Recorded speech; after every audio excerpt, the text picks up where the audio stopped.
Serikali ya awamu ya 8 inayoongozwa na Mheshimiwa Dr. Hussein Ali Mwinyi, Rais wa Zanzibar na Mwenyekiti wa Baraza la Mapinduzi, inaendelea kuweka mazingira bora ya uwekezaji kwa kuboresha miundombinu ya usafirishaji, bandari, matumizi ya tehama, nishati ya umeme, barabara na sera zinazowezesha sekta binafsi ikiwemo sekta ya biashara kufanya kazi kwa ufanisi zaidi. Dunia inaendelea kubadilika kwa kasi kutokana na maendeleo ya teknolojia, biashara mtandao, matumizi ya taarifa na akili unde. Mabadiliko haya yanabadilisha namna mataifa yanavyozalisha, kufanya biashara, kuvutia uwekezaji na kushindana katika uchumi wa dunia.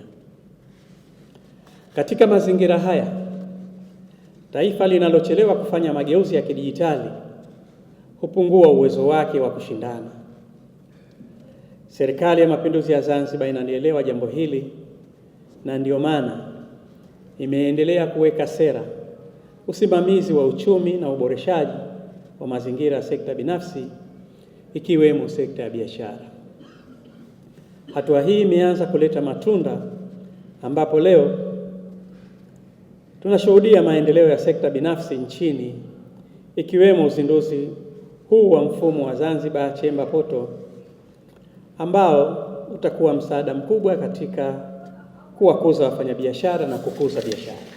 Kupitia mfumo huu, wanajumuiya wa ZNCC wataweza kupata huduma nyingi kwa urahisi zaidi, ikiwa ni pamoja na usajili na uhuishaji wa wanachama, maombi ya vyeti vya uwasili wa bidhaa yani certificate of origin, uwasilishaji wa changamoto za kibiashara na vikwazo visivyo vya kodi yani non-tariff barriers, na pia kufuatilia maendeleo ya maombi yao bila ya ulazima wa kusafiri katika eneo moja kwenda eneo jingine.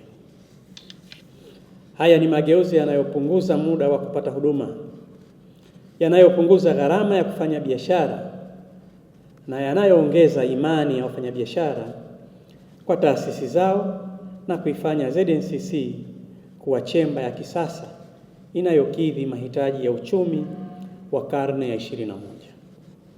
Ahadi yangu kwenu, maazimio yote ambayo yametolewa nimeyazingatia, na napenda kutumia fursa hii kuziagiza taasisi zote ambazo zimeguswa kwa namna moja ama nyingine kwa upande wa serikali na vile vile kwa upande wa sekta binafsi, twende tukazifanyie kazi maazimio hayo ili lengo la kukuza biashara hapa nchini liweze kufikiwa kwa kiwango kinachotarajiwa.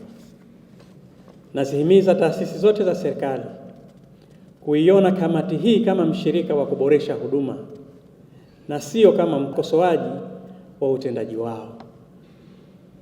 Vile vile nawahimiza wafanyabiashara kutumia njia rasmi za kuwasilisha changamoto zao kupitia mfumo wa ZCP, Kamati ya Kitaifa ya kushughulikia vikwazo visivyo vya kodi, na pia kupitia majukwaa ya mazungumzo ya serikali na sekta binafsi.